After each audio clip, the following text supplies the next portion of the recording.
باللہ من الشیطان الرجیم بسم اللہ الرحمن الرحیم۔ جناب مشاہد صاحب، ہماری گفتگو جو ہے وہ شرائط نماز میں سے تیسری شرط میں ہے۔ پہلی شرط وقت، دوسری شرط قبلہ، اور تیسری شرط جو ستر العورت۔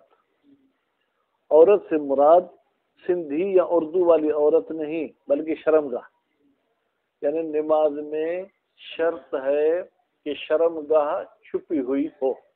اچھا، مرد کی اور عورت کی یہ کیا ہے، ستر ایک جیسی ہے، یعنی جسم کا چھپانا یا فرق ہے؟ فرماتے فرق ہے۔ مرد صرف اور صرف اپنے قبل اور دبر کو چھپائے گا، یعنی آگے اور پیچھے کو۔ ایک انڈر ویئر پہن کر بھی مرد نماز پڑھنا چاہے تو اس کی نماز ہو جائے گی، کیونکہ انڈر ویئر کے ذریعے اس کی قبل بھی چھپ گئی، اس کی دبر بھی چھپ گئی۔ ٹھیک ہے، حتیٰ کہ دبر میں بھی صرف مخرج کو چھپانا ہے۔ ٹھیک ہے، یا یوں سمجھیں کہ وہ جو ایک نالی سی بنی ہے اس کو چھپانا ہے، باقی سائڈ میں جو ابھرے ہوئے دو پہاڑیاں ہیں ان کو بھی چھپانا ضروری نہیں ہے۔ ٹھیک ہے، جبکہ عورت کو پورا جسم چھپانا ہے، صرف اتنا چہرہ ظاہر کر سکتی ہے جو چہرہ وضو میں دھو سکتی ہے۔ ٹھیک ہے، اور ہاتھ بھی جو کیا ہے اس جوڑ تک، جو کلائی اور ہاتھ کا جوڑ ہے یہاں تک ظاہر کر سکتی ہے، اور پاؤں کا ظاہری حصہ جس پہ مسح کرتی ہے وہ ظاہر کر سکتی ہے، اکیلی ہو یا کوئی دیکھنے والا ہو۔ بند کمرے میں اگر اکیلی عورت ہے وہ بھی ننگے سر نماز نہیں پڑھ سکتی۔ ٹھیک ہے، اگر عورت خانہ کعبہ میں بھی ہو تو بھی اس کو نماز پڑھنی ہے، تو اکیلی بھی ہو کوئی بھی نہ دیکھے تو بھی اس کو یہ اتنے جو کیا وہ چھپانا واجب ہے۔ اچھا، عورت کو یہ چھپانا واجب ہے یا انثیٰ کو؟ فرماتے عورت اور انثیٰ میں کیا فرق ہے؟ عورت کو عربی میں کیا بولتے ہیں؟ امرأتن، جو اردو والی عورت ہے۔ ٹھیک ہے، فرماتے ہیں کہ اگر ہم انثیٰ کہیں گے تو یہ بڑی عورت کو بھی شامل ہے، چھوٹی بچی کو بھی شامل ہے، اور اگر صرف ہم جو کیا ہے امرأتن کہیں گے تو یہ صرف بالغ عورت کو شامل ہے، بچی کو جو کیا یہ مسئلہ شامل نہیں ہوگا۔ خیر، مزید اس کی تفصیل عبارت میں پڑھیں گے۔ نہیں سنیں، مذکر اور مونث کے حوالے سے ستر کے شرائط کیا ہیں؟ جو چیز چھپا رہی ہے اس کے کیا شرائط ہیں؟ فرماتے سب سے پہلے تو شرط یہ ہے کہ وہ کیا ہو؟ پاک ہو۔ آپ جس چیز سے اپنے آپ کو چھپاتے ہیں، اپنا پردہ کرتے ہیں نماز میں، وہ کیا ہونا چاہیے؟ پاک ہونا چاہیے۔ اور اگر نجس ہوگا تو پھر کہتے ہیں نماز صحیح نہیں۔ البتہ نجاست کی دو صورتیں ہیں، ایک نجاست معفو عنہا، یعنی جس کو معاف کیا گیا ہے کہ اگر اتنی نجس ہو تو بھی خیر ہے، آپ نماز پڑھ سکتے ہیں، کہتے ہیں وہ ہو تو کوئی حرج نہیں اس کے علاوہ۔ اچھا، معفو عنہا کون سی نجاست ہے؟ دماء ثلاثہ نہ ہو، حیض، نفاس، استحاضہ والا خون نہ ہو، اس کے علاوہ صرف اور صرف خون معاف ہے۔ ٹھیک ہے، پیشاب ایک دو مورد میں وہ بھی معاف ہے۔ ٹھیک ہے، باقی نہیں تو اور نجاسات جو ہے کیا وہ معاف ہو، منی معاف نہیں ہے۔ ٹھیک ہے، اور جو ہے جناب پاخانہ معاف نہیں ہے۔ اچھا، پیشاب کس کے لیے معاف ہے؟ دو بندوں کے لیے۔ ایک سلس البول، جس بندے کو ایک ایسی بیماری ہے قطرہ قطرہ ہو کے پیشاب نکلتا ہے، پیشاب رکتا ہی نہیں۔ ٹھیک ہے، اس کے لیے آگے چل کے پڑھیں گے، وہ کوئی تھیلی بنا لے، ٹھیک ہے، اس میں وہ اپنے جو ہے کیا ہے پیشاب والی جگہ کو محفوظ کرے تاکہ اس کا پیشاب اور جگہ نہ پھیلے۔ اور دوسرا دایا، وہ عورت جو بچوں کی پرورش کرتی ہے تو بچے بار بار اسے پیشاب کر دیتے ہیں، ٹھیک ہے، تو اس عورت کو بھی اجازت ہے کہ وہ پیشاب والے کپڑوں کے ساتھ نماز پڑھنا چاہے تو پڑھ سکتی ہے۔ خوب، البتہ پھر اس کو بھی جو کیا ہے دن میں ایک مرتبہ اس کپڑے کو دھونا جو کیا ہے واجب ہے۔ افضل یہ ہے کہ وہ عورت اس طریقے سے اپنی نمازیں پڑھے کہ جس میں اس کے کپڑوں کی نجاست کم ہو. بھائی اگر ظہر کو اول ٹائم پڑھے گی تو پھر ظہر اور مغرب کے بیچ میں تقریباً 6 گھنٹے کا فاصلہ ہے. آج کل کے حساب سے 12:10 پہ زوال ہوتا ہے. کتنے بجے؟ 12:10 پہ. اور غروب ہوتا ہے میرے خیال میں 5:45 پہ. تو 5 گھنٹے اور 35 منٹ کا فاصلہ ہو جائے گا. اس لیے شام کے ٹائم پہ یہ اگر کپڑے پاک کرے گی اور نماز پڑھے گی تو پھر اس کی جو ہے کیا ہے ظہرین کی نماز اور مغربین کی نماز ایک دوسرے کے قریب ہو جائیں گی. جب ایک دوسرے کے قریب ہو جائیں گی تو اس میں یا تو اس کے کپڑے نجس ہی نہیں ہو پائیں گے، یا اگر نجس ہوئے تو 5 گھنٹے میں 5 مرتبہ نجس ہو سکتے تھے، تو ان 15 منٹ میں 1 مرتبہ نجس ہوں گے تو بھی کم نجاست ہوگی. اس کے بعد پھر فرماتے ہیں کہ جناب یہ جو ساتر ہے، دوسری شرط یہ ہے کہ یہ مغصوب نہیں ہونا چاہیے، غصبی نہیں ہونا چاہیے. اگر غصبی ہوگا تو جو ہے کیا اس کے ساتھ نماز نہیں ہوگی. تیسری شرط جو ہے کیا ساتر کی کہ جناب جانور کے 2 قسم کیے جاتے ہیں، معقول الحم، غیر معقول الحم. معقول الحم جس کا گوشت کھایا جائے، غیر معقول الحم جس کا گوشت نہ کھایا جائے. بکری کا گوشت کھایا جاتا ہے تو اس کے اگر چمڑے سے بھی لباس آپ بنوانا چاہیں بنوا سکتے ہیں، اس کے بالوں سے بھی بنوانا چاہیں تو بنوا سکتے ہیں.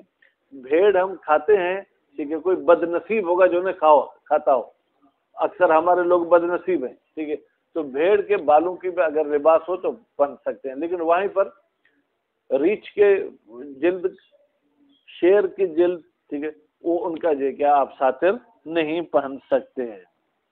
اس کے بعد پھر فرماتے ہیں کہ اسی طریقے سے مردار کے اگر بال ہوں، بکری ہی کیوں نہ ہو، بھیڑ ہی کیوں نہ ہو، تو ان کے بالوں کا بھی لباس نہ ہو. کہتے ہیں اس کے بال آپ اس کی چمڑی سے 2 طریقے سے جدا کرتے ہیں. ایک مرتبہ قینچی سے کاٹتے ہیں تو ان بالوں کی جڑ وہیں چمڑی میں رہتی ہے، تو اگر مردار کے بھی آپ نے بال اوپر سے کاٹیں تو ان کا آپ لباس بنوا سکتے ہیں، کیونکہ وہ جو ہے بال کیا ہیں، پاک ہیں. ٹھیک. اور جناب فرماتے ہیں مرد کے لیے ضروری ہے کہ اس کا لباس حریر نہیں ہونا چاہیے، حریر یعنی ریشم. ٹھیک ہے.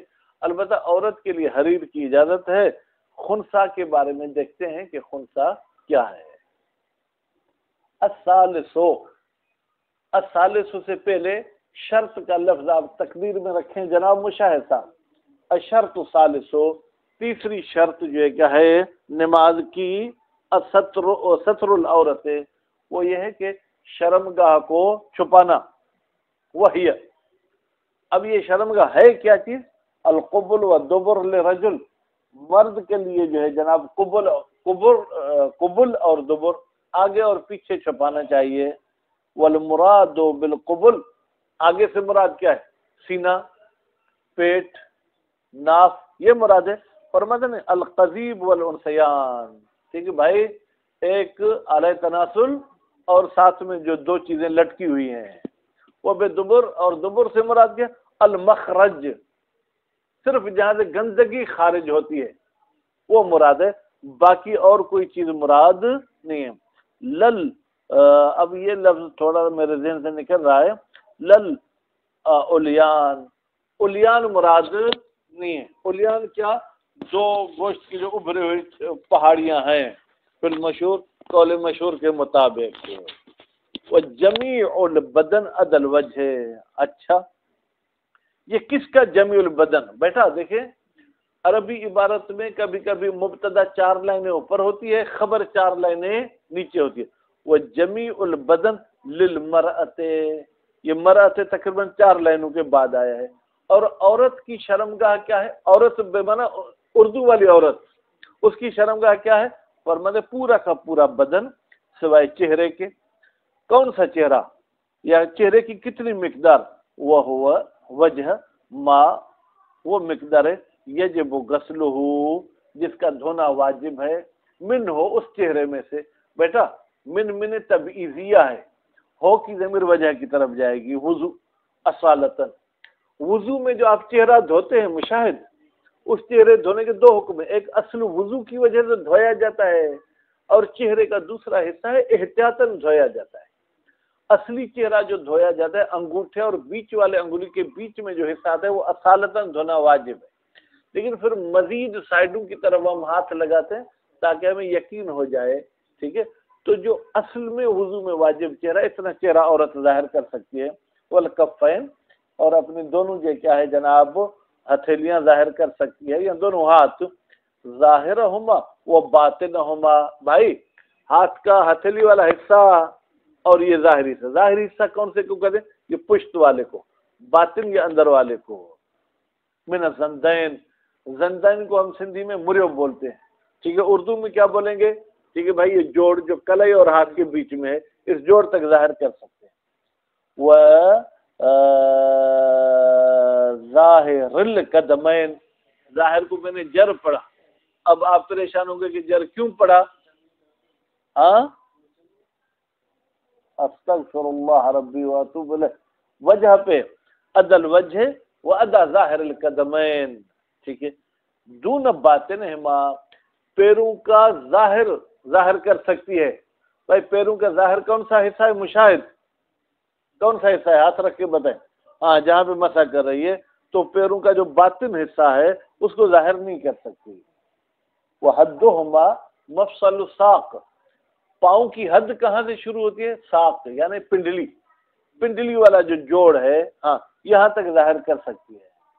وہ فی ذکر و دروس، اور مصنف صاحب نے کتاب ذکر اور کتاب دروس میں الحق باطنہما بظاہرہما، ملحق کیا ہے پاؤں کے باطن کو پاؤں کے ظاہر کے ساتھ، یعنی ظاہر کو ظاہر کر سکتی ہے تو پاؤں کے باطن کو بھی ظاہر کر سکتی ہے۔ وہ فی البیان، اور مصنف صاحب نے کتاب بیان میں استقرب ما ہونا، قریب شمار کیا ہے اس فتویٰ کو جو لمہ میں دی۔ لمہ میں فتویٰ کیا دی مشاہد؟ کہ پاؤں کے ظاہر کو ظاہر کر سکتی ہے لیکن پاؤں کے باطن کو ظاہر نہیں کر سکتی۔ وہ احوط، تو اسی میں احتیاط ہے۔ تو اب یہاں ہماری عورتیں تو جب سجدے میں جاتی ہیں تو بھی ان کا پاؤں ظاہر ہوتا ہے، حالانکہ سجدے میں جب جاتی ہیں تو ان کو پاؤں چھپانا چاہیے، کیونکہ پاؤں کا باطن جو ہے کیا وہ ظاہر نہیں کر سکتے۔ پھر جو ترو ظاہر نہ چھڑ کھپے للمرأۃ، اب جمیع البدن اوپر آیا، نیچے آ کے للمرأۃ بتا دیا کہ بھائی پورا بدن عورت کو چھپانا ہے۔ وَيَجِبُ سَتْرُ شَيْءٍ مِّنَ الْوَجْهِ وَالْكَفِّ وَالْقَدَمِ مِنْ بَابِ الْمُقَدِّمَةِ، توجہ، جب وضو کرتے ہیں تو جو چہرہ واجب ہے اس سے کچھ اضافی مقدار دھونی ہے تاکہ یقین ہو جائے کہ اصل میرا چہرہ دھل گیا۔ لیکن نماز میں جب پردے کی بات ہے تو فرض کریں، کہا کہ بیچ والے جو ہے انگلی اور انگوٹھے کے بیچ میں جو حصہ ہے اس کو دھونا ہے نا، تو اتنا ظاہر کر سکتے، بہتر ہے کہ اس سے بھی کچھ کم ظاہر کرے تاکہ یقین ہو جائے کہ جتنا مجھے چھپانا چاہیے تھا وہ چھپ گیا ہے۔ وَقَذَا فِي عَوْرَةِ رَجُلٍ، اور اسی طریقے سے بھائی جیسے عورت کو احتیاطاً تھوڑا اضافی خود کو ڈھانپنا ہے، اسی طریقے سے مرد کی شرمگاہ میں بھی ضروری نہیں ہے کہ وہاں جو ہے اسکیل لے کے لکیر کھینچے کہ یہاں تک مجھے چھپانا ہے، نہیں تھوڑا مزید چھپا دے تو بہتر ہے۔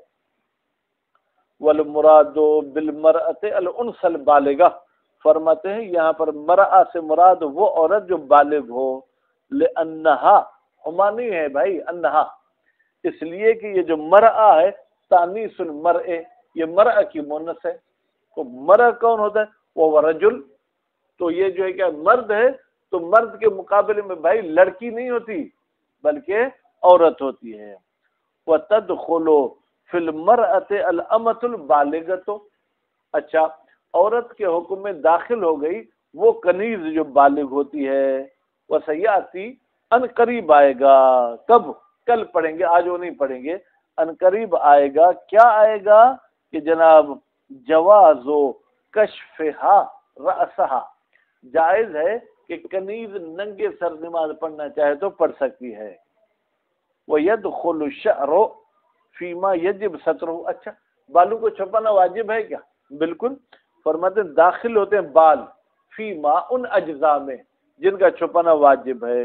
وَبِهِ، اسی بات کی قطع المصنف فی کتبہ، یقین پیدا کیا مصنف نے اپنے باقی کتابوں میں، کون سی بات؟ کہ بالوں کو بھی چھپانا ہے۔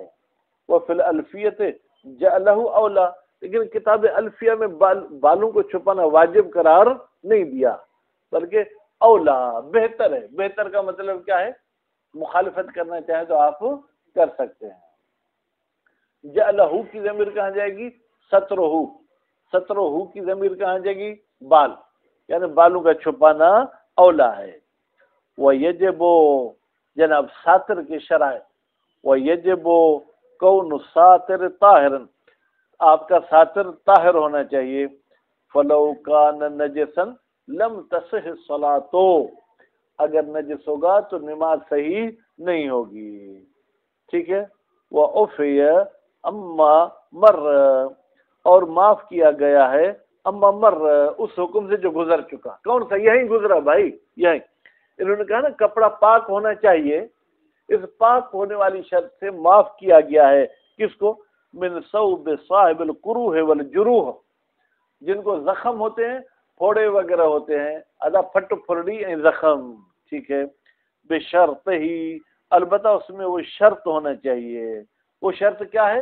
کہ لگاتار خون بہتا رہے تو اس کا جو ہے خون معاف ہے، نجاست معاف ہے۔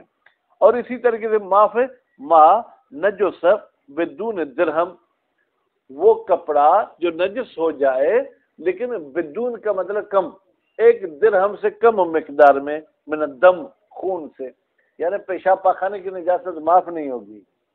وَأَنَّ نِجَاسَةَ ثَوْبِ الْمُرَبِّيَةِ، اور اسی طریقے سے وہ عورت جو بچوں کو پالتی ہے اس کے کپڑوں کی نجاست بھی معاف ہے اس کے لیے۔ لِصَبِي، البتہ وہ پالنے والی کس کو؟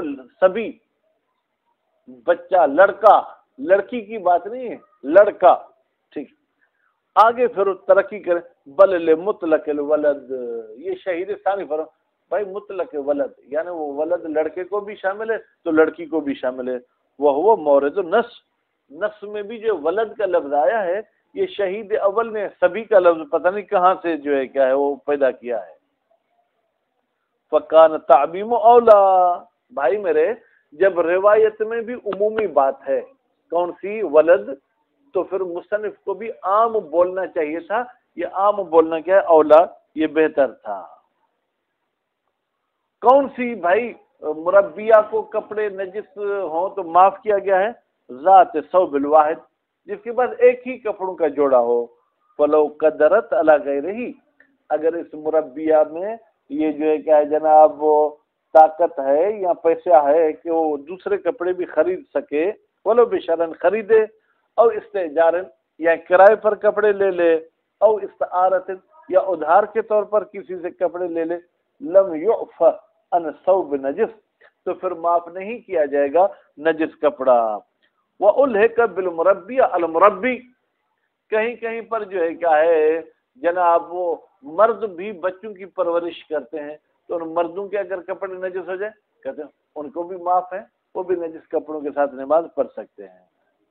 وہ بہی الولد المتعدد، اچھا کوئی ایک بچے کی پرورش کرتا ہے اس کو تو اگر کپڑے نجس ہو جائیں تو معاف ہے، اگر 10 بچوں کی پرورش کرتا ہے تو 10 کا جو ہے کیا ہے وہ پیشاب لگے گا تو یہ نجاست مزید بڑھ جائے گی، پھر بھی کہتے ہیں معاف ہے۔ وہ بہی، بہی یعنی وہ بے سبھی، ایک بچے کے ساتھ ملحق کیا گیا ہے کس کو؟ الولد المتعدد، متعدد بچوں کو۔ وَيُشْتَرَطُ نِجَاسَةُ ثَوْبِ بِبَوْلِ صَبِي، اور شرط ہے کہ وہ کپڑا بچے کے پیشاب کے ساتھ نجس ہو، خاصتاً فقط، ٹھیک۔ فَلَا يُعْفَى عَنْ غَيْرِهِ، تو نتیجے میں غیر بول اگر لگ جائے تو وہ معاف نہیں ہے۔ كَمَا لَا يُعْفَى عَنْ نِجَاسَةِ الْبَدَنِ بِهِ، جس طریقے سے معاف نہیں ہے بدن کی نجاست پیشاب والی، یعنی اگر مربیہ کے بدن پر پیشاب لگے تو اس بدن کو پاک کرنا ضروری ہے، کپڑے کو پاک کرنا ضروری نہیں، ہاں دن میں ایک مرتبہ پاک کرے گی۔ وَإِنَّمَا أَطْلَقَ الْمُصَنِّفُ نِجَاسَةَ الْمُرَبِّيَةِ، بھائی میرے اگر بدن کی نجاست معاف نہیں ہے صرف کپڑے کی نجاست معاف ہے تو مصنف صاحب نے تو یہ کہا کہ ان نجاست المربیہ، مربیہ اگر نجس ہو جائے تو یہ لفظ اس کے جسم کی نجاست کو بھی شامل ہے، لباس کی نجاست کو بھی، تو مصنف صاحب نے لباس کا قید کیوں نہیں لگایا؟ بھائی اللہ نے عقل سب کو دی ہے، بحث کس کا ہے؟ لباس کا، بدن کا تو ہے ہی نہیں نا، مقام بحث کو آپ دیکھ کر خود سمجھ جائیں۔ وَإِنَّمَا أَطْلَقَ الْمُصَنِّفُ، بتحقیق مصنف صاحب نے مطلق کہا، کیا کہا؟ نجاست المربیہ من غیر ان یقید بثوب، مصنف صاحب نے قید نہیں لگائی کپڑے کی، لأن الکلام فی الساتر، اب یہ خامخواہ کا نثار، اس عبارت کو بڑھانا تھا، بھائی یہ آپ نے ایک لائن کیوں بڑھائی؟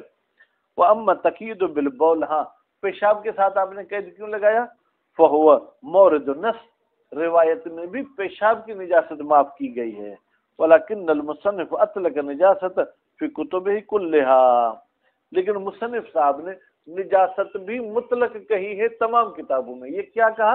نجاست المربیہ، بول کی قید مصنف نے نہیں لگائی، شہید ثانی نے اس بات کو کلیئر کیا ہے، شہید اول نے کلیئر نہیں کیا۔ وَيَجِبُ غَسْلُهُ كُلَّ يَوْمٍ مَرَّةً، اور واجب ہے ثوب مربیہ کو پاک کرنا، ٹھیک ہے، دن میں ایک مرتبہ۔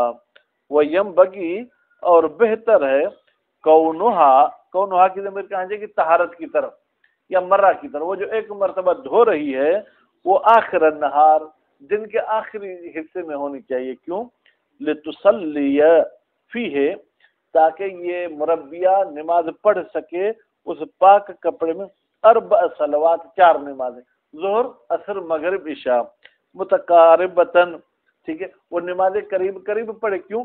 بطہارت، اتنے کم ٹائم میں ممکن ہے اس کے کپڑے پاک رہ جائیں اور نجس نہ ہو، یا اگر نجس بھی ہوں گے تو نجاست خفیفہ، بھائی 5 گھنٹے والی نجاست اور 15 منٹ والی نجاست لازمی، 5 گھنٹے میں 10 مرتبہ بھی نجس ہو سکتے ہیں، 15 منٹ میں اگر ہوں گے تو 1 مرتبہ 2 مرتبہ نجس ہوں گی۔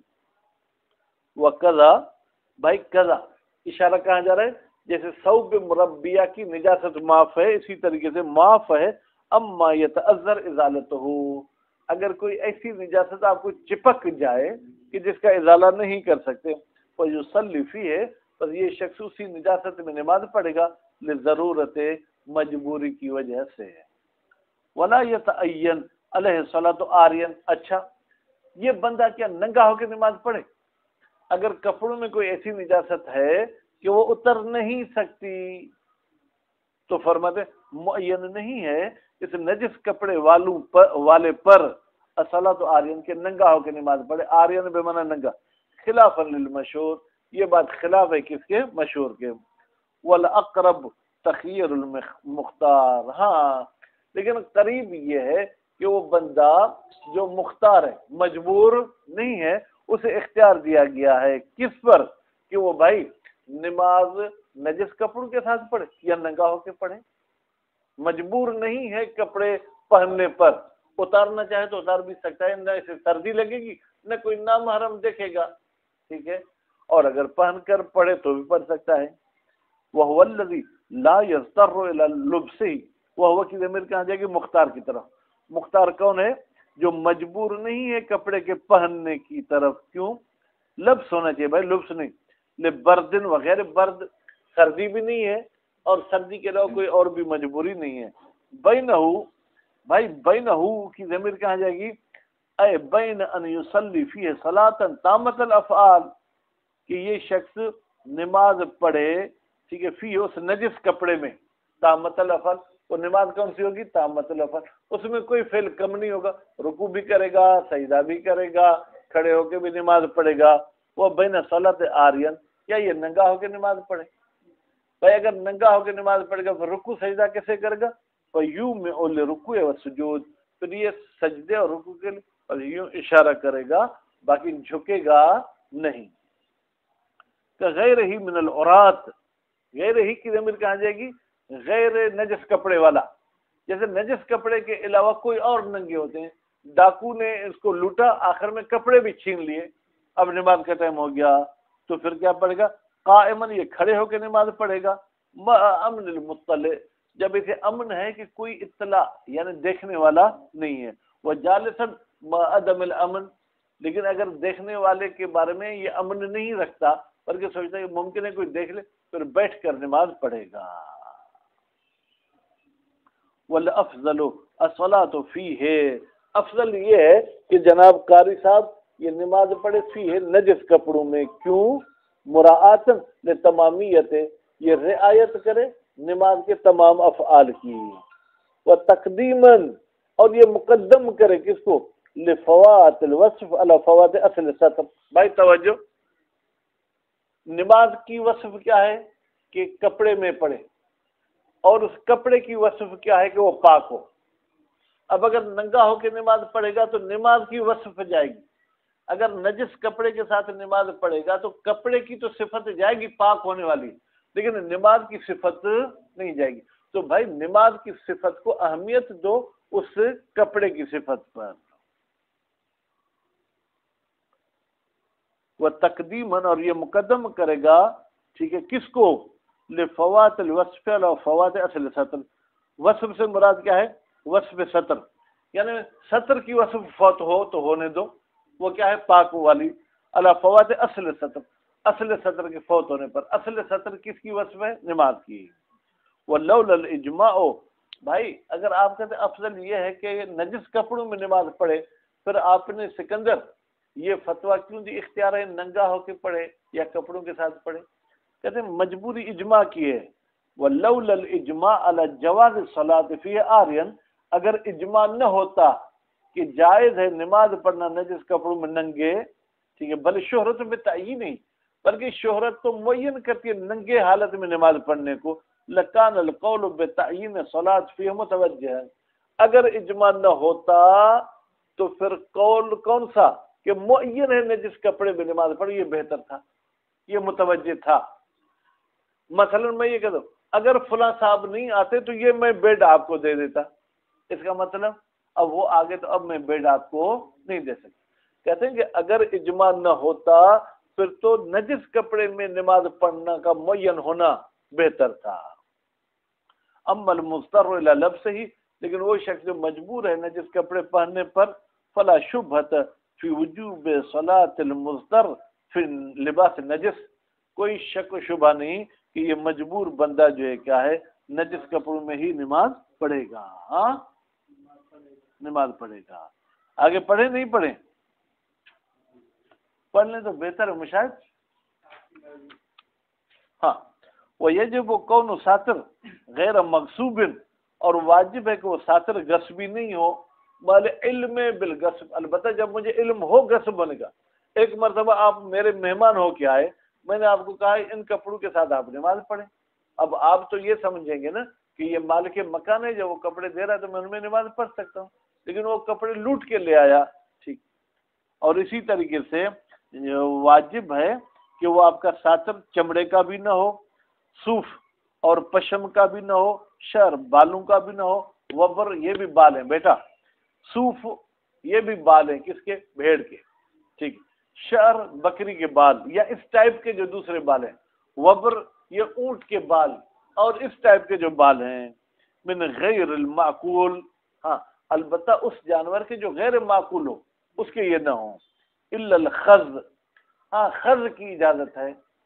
خز کا جو میں بھائی سمجھا ہوں بھائی صاحب، خز ٹھیک ہے، وہ نوریڑو، ٹھیک ہے، اس کی بھی جو کیا ہے فرماتے ہیں کہ یہ کھال اور چمڑا بہت مہنگا ہوتا ہے۔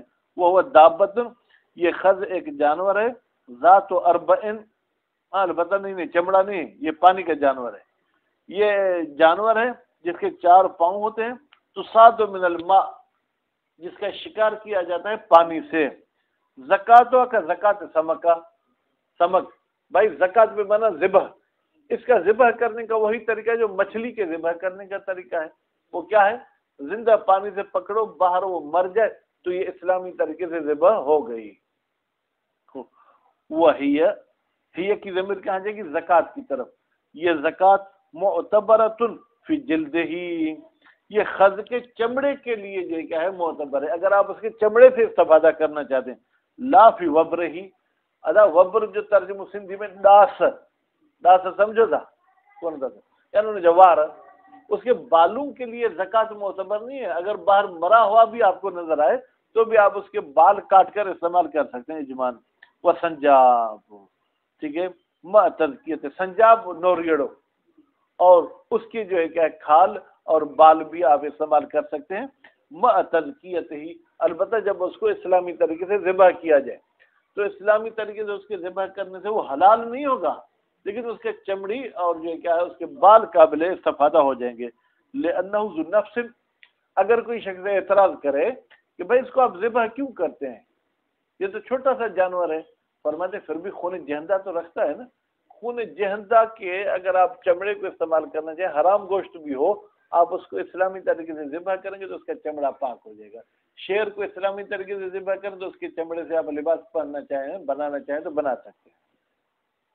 قال المصنف فی ذکرہ، مصنف صاحب نے کتاب ذکرہ میں فرمایا ہے، وقد اشتہر بین التجار والمسافرین، تجار بیٹا تاجر کی جمع ہے طلاب کے وزن پر، ٹھیک ہے، تجار اور مسافروں میں مشہور ہے ان سنجاب غیر مزکا، کہ بھائی یہ جو سنجاب ملتا ہے یہ تزکیہ شدہ نہیں ہوتا ہے، ولا عبرت بذالک، اب ان کی بات پر عمل کرنا چاہیے۔ سکندر فرماتے لا عبرت، یعنی کوئی حیثیت نہیں ان کی بات کی۔ کیوں؟ حاجی صاحب ہمارے پاس ایک قاعدے سوق المسلمین، مسلمان کے بازار میں اگر ایک چیز ملتی ہے تو آپ اس کو صحیح سمجھو، غلط نہیں سمجھو۔ شک کی صورت میں اگر یقین ہو جائے غلط ہے پھر تو غلط ہے۔ سنجاب پورا کا پورا مرا ہوا پڑا ہے، اس کا گلا کاٹا ہوا نہیں، پھر تو اس کو آپ مردار ہی کہو گے، لیکن اگر اس کی صرف چمڑا پڑا ہوا ہے تو آپ کہو گے کہ یہ ٹھیک ہے، اس میں کوئی حرج نہیں ہے۔ حملا لتصرف المسلمین، حمل کرتے ہوئے کہ مسلمان جو بھی تصرف کرتے ہیں یعنی کسی چیز کو استعمال کرتے ہیں، اللہ ما هو الاغلب، وہ اسی طریقے پر کرتے ہیں جو اغلب رائج ہوتا ہے۔ بھائی حرام جانور کے چمڑا اسی وقت استعمال مسلمان کرتے ہیں جب اس کو کیا کریں، ذبح کریں، بغیر ذبح والے کا استعمال نہیں کرتے ہیں۔ تو فرمایا غیر مقصوب و غیر میتۃ، ٹھیک ہے، اور وہ جو لباس ہے آپ کا وہ مردار کا نہیں ہونا چاہیے۔ فیما یقبل الحیات، البتہ جو چیز مرتی ہے اس کے اعضاء کے دو قسم ہوتے ہیں، بعض اعضاء ایسے ہوتے ہیں جن میں حیاتی نہیں ہوتی، ہمارے بالوں میں حیاتی نہیں ہے، ہمارے بالوں کو کاٹا بھی جائے ہمیں کوئی تکلیف نہیں ہوتی، ٹھیک ہے۔ فیما یقبل الحیات، یعنی میت کے وہ اجزاء جو حیاتی کو قبول کرتے ہیں، کل جلد، جیسے اس کی کھال ہے، اما ما لا یقبلھا، لیکن وہ اجزاء جو قبول نہیں کرتے حیاتی کو، جیسے بال ہیں، صف و پشم ہے، وتصح الصلاۃ فیہ، پھر صحیح ہے نماز، فیہ اس چیز میں جو حیاتی کو قبول نہیں کرتی، من میت، میت سے، اذا اخذہ جزا، البتہ جب یہ چیز اس سے جز لی ہے، جز کے طور پر، جز کے طور پر مطلب کیا ہے، جب اس کے بالوں کو اور پشم کو آپ نے جڑ سے نہیں نکالا، جز اس کے اوپر تھوڑا سا جو آپ نے قینچی وغیرہ کے ساتھ کاٹا ہے، اور غسل موضع الاتصال، یا اگر چمڑے کے ساتھ وہ متصل تھے، چمڑے سے اوپر آپ نے نہیں کاٹے ہیں تو اس کے جو حصے چمڑے کے ساتھ ملے ہوئے اس کو آپ کیا کریں گے، دھوئیں گے تو وہ پاک ہو جائیں گے۔ وہ غیر الحریر، اور جناب ساتر جو ہے کیا، وہ غیر الحریر، وہ کیا ہونا چاہیے، غیر ریشم، المحض او الممتزج، یا ریشم اور غیر ریشم ایسی مکس نہ ہو کہ الوجر یستہلک الخلیط، جو چیز آپ نے ریشم کے ساتھ مکس کی وہ ہلاک ہو گئے، ہلاک ہو گئے یعنی کیا، جو بھی دیکھتے ہیں بولتے ہیں بھائی اس میں تو کوئی سوتی کپڑا نہیں ہے، کوئی سوتی دھاگا نہیں ہے، تو فل ریشم ہے، لیکن قلت ہی کی ضمیر خلید کی طرف جائے گی، للرجل والخنثى، ہاں البتہ یہ جو ریشم والی بات ہم نے کہی، مرد بھی نہیں پہن سکتا، خنثیٰ بھی نہیں پہن سکتی، واستثنى منہ، ٹھیک ہے، کہیں یا واستثنی منہ، استثناء کی گئی ہے ریشم سے، ما ان کپڑے کے ٹکڑوں کی، لا یتم الصلاۃ فیہ، جس میں نماز کمپلیٹ نہیں ہوتی، کتکت، اگٹھ، کمر بند، ناڑا، یہ ریشم کا ہو تو کوئی حرج نہیں ہے، والقلنسوہ، ٹوپی ہو تو کوئی حرج نہیں ہے، وما یجعل منہ فی اطراف الثوب، وما، اور وہ ٹکڑے جو کپڑوں کے سائڈ پہ لگائے جاتے ہیں، آج کل جیسے آپ ڈیزائن بناتے ہیں، کالر پہ کوئی ڈیزائن رکھوا لی، ٹھیک ہے، اس کو کیا بولتے ہیں بھائی اردو میں تو پتہ نہیں، جس میں بٹن آپ لگاتے ہیں، اس کی کناری پہ آپ نے کوئی ریشم کے ٹکڑے لگا لیا تو اس کی اجازت ہے، اس میں کوئی حرج نہیں ہے۔ ممن لا یزید علی اربع اصابع مضمومہ، یعنی اتنا ریشم کا کپڑا بھائی جو یہ بند 4 انگلیاں ہو تو اس سے زیادہ چوڑا نہ ہو، توجہ ادھر ہو، اس سے زیادہ چوڑا نہ ہو۔ امل افتراش، اچھا ریشم کو آپ جو ہے کہ فرش کر کے بچھاتے ہیں، ٹھیک ہے، تو پھر فلا یعد لبسا، اس کو تو پہننا نہیں کہتے، نتیجے میں آپ اس پر نماز پڑھنا چاہیں تو پڑھ سکتے ہیں، یا اس کو ایسے استعمال کریں کہ تدثر بہی، جیسے آپ جو ہے کیا ہے جیسے شال جو ہے کیا ہے لپیٹتے ہیں، تو ریشم کی شال آپ لپیٹنا چاہیں تو لپیٹ سکتے ہیں، ٹھیک ہے، وہ توسد، یا آپ اس کو تکیہ بنانا چاہیں تو بنا سکتے ہیں، وہ رکوب ہے، یا آپ گھوڑے یا جو ہے کیا گاڑی کی سیٹ پہ وہ بچھا کے اس پہ سوار ہونا چاہیں تو سوار ہو سکتے ہیں، صرف اور صرف پہننے کی جو ہے کیا ہے وہ ممانعت ہے۔ صلی اللہ علیہ محمد و آل محمد۔